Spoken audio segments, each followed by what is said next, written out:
All right, welcome back, BPD family. This is me, Big Papa D, and we're back for another one.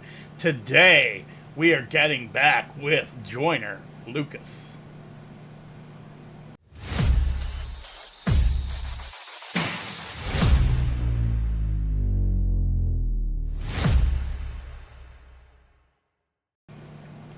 Okay, the title of the song we're doing today is Three Little Pigs. Immediately, this puts me in mind of Slick Rick's song Children's Story.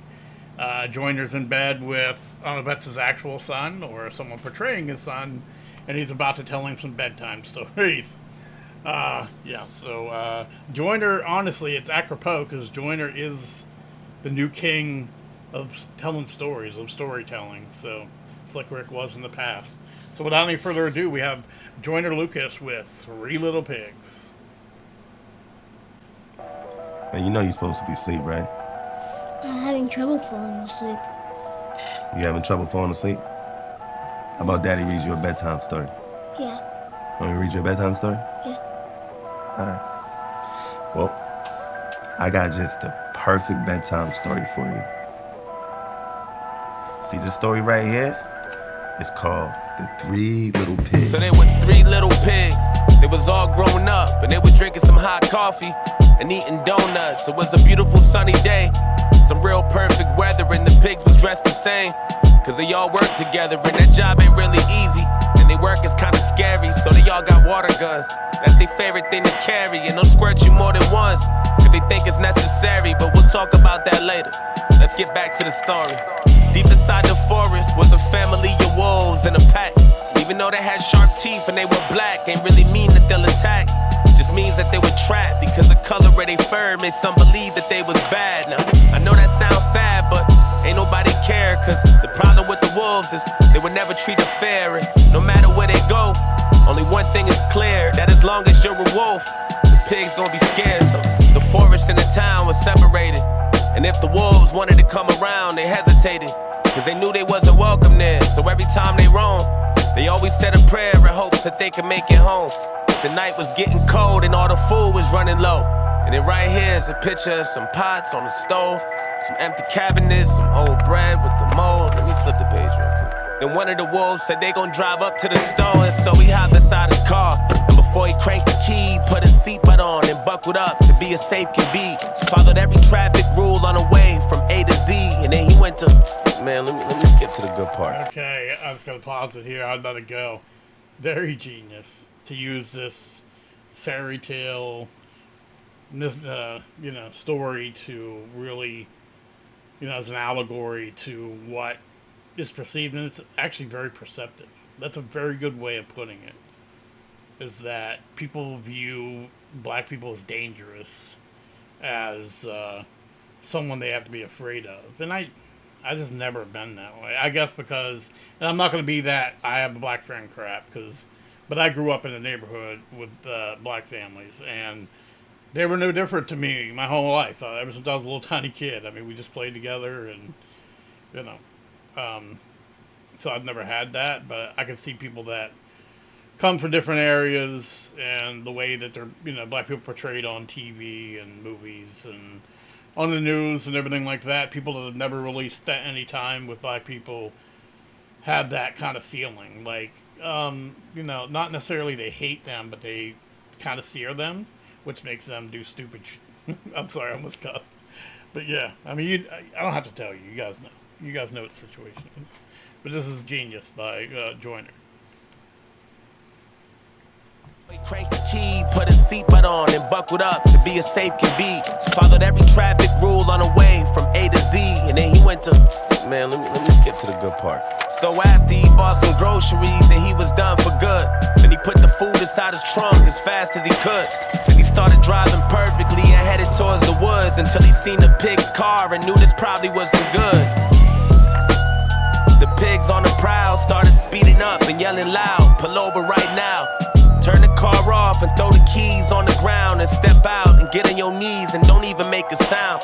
The wolf said, "Wow, How is this allowed? I got my license, registration. Why you trying to take me down? And he was real scared, cause he knew what the pig's about. So he refused to get out and started speeding to his house. Then he pulled up, hopped out, almost fell down, but ran inside the front door. That's when he locked the pigs out. Then the pigs screamed loud, get about this house now, or I'ma huff, I'ma puff, I'ma blow this house down. Wow, he reversed the story. Obviously, you know how the original story is. The pigs were trying to get in the house. Or the wolf was trying to get in the house. He reversed the story. There's so much to talk about there, man. There really, really is. I understand. I'll just be honest with you. I grew up a poor white kid in a suburban town.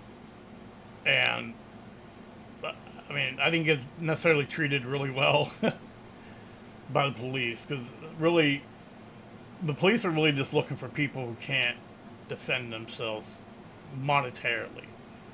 People that can't get lawyers, can't get, or don't have power or know the higher-ups to make their life miserable. And if they feel like you don't have that ability, they'll treat you not great, not freaking great. So I got pulled over all the time. I got harassed all the time. Like if I was walking, I'd get harassed. They assumed I was doing something, because we didn't have any money. But just because we didn't have any money doesn't mean we were robbing people or stealing stuff. But, yeah. Fell down, but ran inside the front door. That's when he locked the pigs out. Then the pigs screamed loud, get about this house now, or I'ma huff, I'ma puff, I'ma blow this house down. And now they got the house surrounded, pointing all they water guns, about to shoot some water rounds. Kicked the door down, and all they heard was water sounds.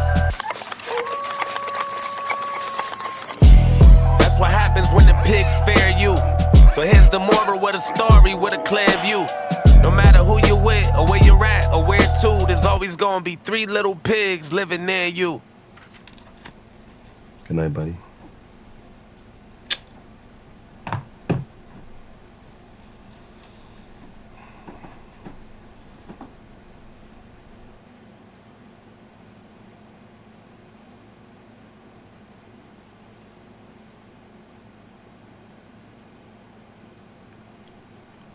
Well, there's a lot left here. Let me see if anything pops up.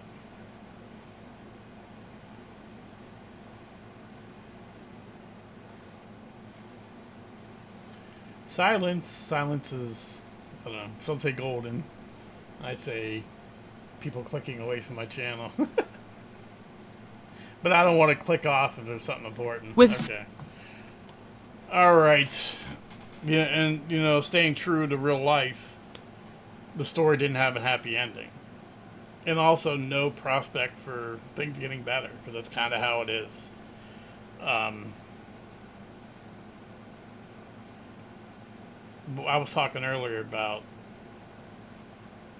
it's understandable when you're afraid for your life that you're going to do probably not the smart thing and run. It's understandable. Obviously, it's easy to say, just pull over, just comply. It's easy to say. And that's what I would suggest. I mean, even, I'm not equating what I went through growing up as being black, because it's not the same. But, it's a shame that, you have to put up with that crap and then kiss the cop's butt for him not to commit a crime, or if you have the best thing is to be with, I don't want to say rich, but like maybe an upper middle class white person when they get pulled over. They have no fear whatsoever, and some are disrespectful. I wouldn't hang out with people that are disrespectful, but even not being disrespectful, but just absolutely not taking shit from the cop, and there's nothing the cop can do about it. It's hilarious. And I don't know, man. Being a cop, they don't pay enough money. They get crappy people. I mean, it is what it is.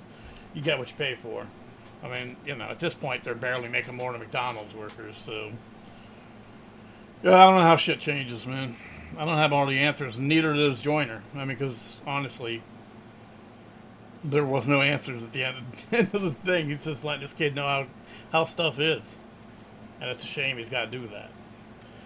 Anything else, Joyner, you want me to do, let me know in the comments down below. As always, the artist stuff will be in the description. My stuff will be there too. Patreon, Rumble, TikTok, Instagram, and Facebook. Pushing Patreon right now. You get a 7-day free trial if you sign up. You get all the videos early. You'll get them up there before they fall on YouTube. And you will get requests. So check that out. 4 channels. Rap channel, main channel, country channel, and the podcast channel. If you're not subscribed to one and or all those, please do. I appreciate you very much. You will see me again. Peace and love. And be safe out there. I can't believe you're still here. Did you fall asleep? If you liked this video, I suggest you subscribe and or seek professional help. Your choice.